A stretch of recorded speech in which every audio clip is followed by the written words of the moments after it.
We continue now at the top of Daf Kufnun Zayin Amud Beis in Meseches Bava Basra. This is Bava Basra Daf 157b.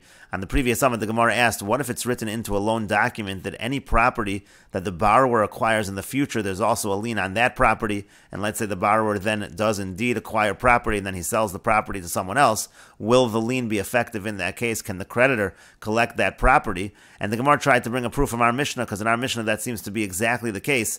The situation is that the house collapses on a father and a son, and the creditors are saying that the son actually died after the father, therefore the son inherited his father, and then when the son died, that property went to his heirs, and the creditors are saying that they're going to be able to collect that property. It seems that such a collection, such a lien is effective, and so that seems to be an answer to our question. And the Gemara says not necessarily. Elohamani Rabbi Meir, he rather just say that who is the author of our Mishnah? The author is Rabbi Meir. Diyamar Adam Makne Davar Shelo Bali Olam. Rabbi Meir says that a person is able to transfer property even if it does not yet exist.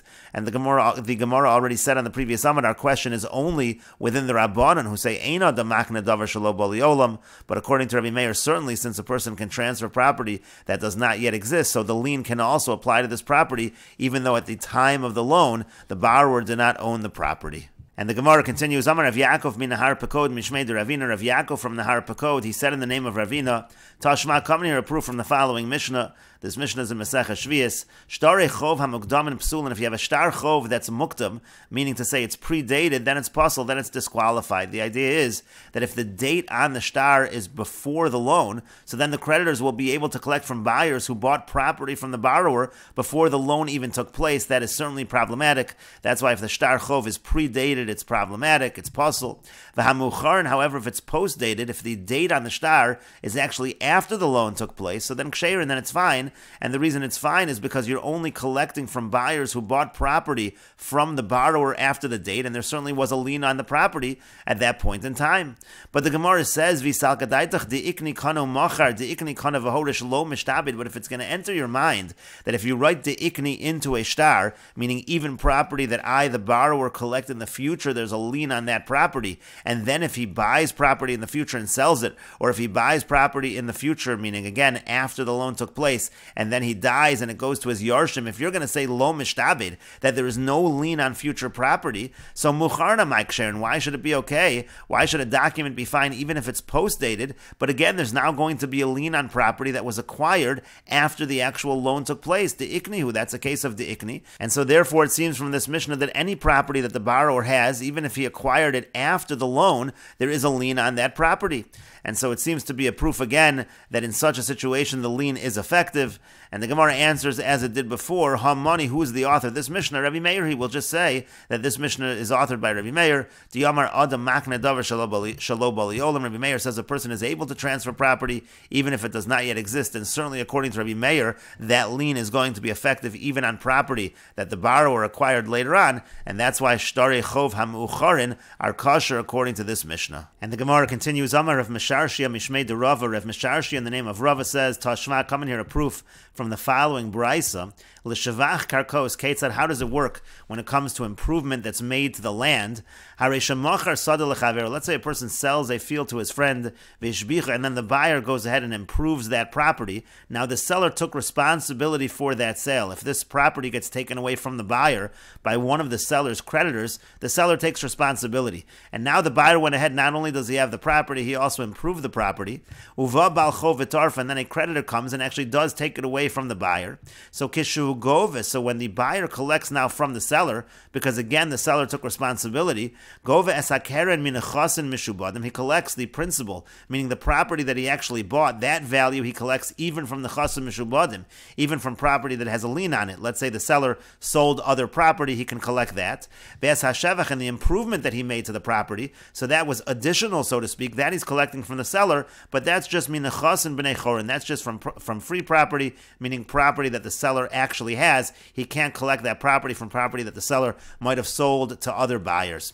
And so the Gemara says, V'isal kadaitach, if it enters your mind, the ikni, that in situations of the ikni, where again the lien is applied to property that the person gets after the fact, kana umachar, and then the person indeed does buy property, but he goes ahead and sells the property, or the ikni kana v'horish, or let's say it's a case of the ikni, and then again the person, he acquires property and then he bequeaths it to someone else. If you're going to say lo mishtabed bal chov, if you're going to say that in those situations the lien of the creditor is not effective, so amai gova shivcha, so why is it that the creditor of the seller, why is he even collecting the improvements at all? He has no right to collect the improvements because that came after the fact. But from the fact that the creditor is able to collect the improvements, and that's why, again, this buyer is going and collecting not only on the principal from the seller, but also on the improvements, because the improvements were taken away from him by the creditor. Why is he able to collect those improvements if you're going to say that by de'ikni, the lien is not effective? And so the Gemara answers the same way as before. Hamani, who is the author? This Bryce or Rabbi Meir? It's Rabbi Meir. The Amar Adam Makna Davar Shelo Bo Li'olam. Rabbi Meir says a person could transfer property that does not yet exist, and that's why, according to Rabbi Meir, indeed the lien is not only on the property itself that the seller sold, but the lien is on the improvements that the buyer made to the property as well, and that's why the creditor is allowed to collect not only from the property but from the improvements as well. And the Gemara continues with another question. If you're going to say that the ikni kana umachar, the ikni kana v'horish, that in cases of the ikni, where again the lien is going to be on future property that the debtor acquires, and let's say again he does acquire property and he sells it, or he does acquire property and he bequeaths it, if you're going to say lo mishtabed, if you're going to say in those cases the lien is not effective, you cannot have a lien on future property, so ha lo mishtabed. So then it's obvious again in these situations there is no shibud, there is no lien, there's going to be no lien on future property that the borrower gets. But if you're going to say that really the lien is effective when it comes to future property, what about the following case? Let's say a person borrows, and then he borrows again, meaning there are two creditors, and then he goes ahead and he acquires property. So now the question is, we know that a lien is effective on future property, but who is the one, which creditor is able to collect from this property? Do we say it's the first creditor or the second creditor? Do we say that the first creditor, he's able to collect that property, or maybe it's the later one? Essentially, maybe we say that the person he borrowed from after, so that undoes the shibud of the first one, and the first one no longer has a lien on future property. Now maybe it's the latter creditor who has the lien on the future property, or maybe the other way around. The first creditor can say, I came first, and therefore I should have the lien. And the Gemara says, Amar Rav Nachman says, Hamilsi boy lon. We had this question, and we sent this question to Eretz Yisrael, V'shalchu mitam, and they sent from there the following answer, Rishon Kana, that the first creditor, he's the one that acquires, for him the lien is effective. Rav Huna says, Yachloku. Rav Huna says, no, they have to divide it. Both creditors, they both have an effective lien on this future property, and they divide it, and it's explained that they're really prorating. It's not a 50-50 split. It depends how much the loan was. Let's say, for example, one of the loans was double. Let's say the first creditor had double the amount in his loan than the second creditor, so then it's going to be 2/3 to the first person, and it's going to be 1/3 to the second. But the point is, they both have an equal stake in future property in terms of a lien. V'chein tani Rabba bar Avua yachloku, and that's also what Rabba bar Avua taught. He also said they divide it. Amar Ravina said, Mahadura Kama de Ravashi. Ravashi, the first time he went through the Talmud, Amar Lon Rishon Kana, he said that actually the first creditor is the one who acquires, he's the one that has the lien. But Mahadura Basra de Ravashi, but when Ravashi went through the Talmud for the second time, for the latter time, Amar Lon, then he said to us, Yachloku, that they divide it, they both have an equal lien on that future property. And the Gemara says, V'hilchas, and the halach is Yachloku, the halach is they do divide, they have an equal share, an equal lien in that property. And the Gemara continues, Meisvei, we have a question from the same Braisa we quoted above. L'shevach karkos ketzad, again, when it comes to improvement of the properties, when there's a lien on the improvement, how does that work? Let's say a person sells a field to his friend, and again, the seller is taking responsibility that if it's taken away from the buyer by the seller's creditor, the seller is going to compensate the buyer. And the buyer goes ahead and he improves the property. Uba bal chov v'tarfa, and then the creditor comes and he collects the property, and again, the creditor is collecting. At this point, the Gemara understands that the creditor is collecting not only the field itself, but the improvements as well. So then, keshu gova, so then when the buyer collects from the seller, gova saker min chasim meshubadim, he collects the principal, that property that he bought, that value from the chasim meshubadim, from property with a lien on it, vesashevach, and any of the improvements he made, min chasim b'nei chorin, that he collects from free property. And the Gemara's understanding in this case that when it comes to the improvements that the buyer makes to the property, so those improvements, of course, the creditor has a lien on those improvements, and that's why the creditor is collecting from not only the field, but from the improvements as well. But also the buyer has a certain lien on those improvements, meaning to say that the seller is trying to use those improvements to pay off his debts, but the seller also took responsibility to the buyer, that if the property would be taken away from the buyer, he's going to compensate the buyer. So the buyer also sort of has a lien on those improvements that he himself is making.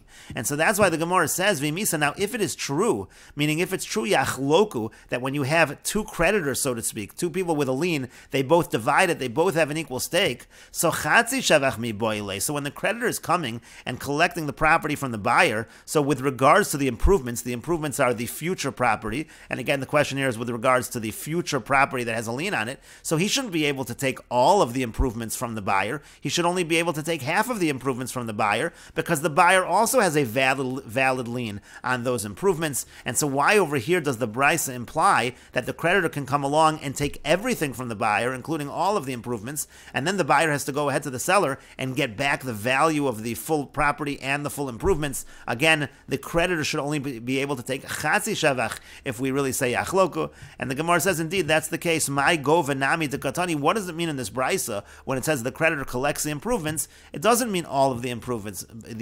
It just means Chatzi Shavach. It just means half of the improvements. That's what he collects from the buyer. And again, the buyer then will go to the seller and be compensated for that. And we will continue with this discussion in the next video on Daf Kuf Nun Ches Amud Aleph.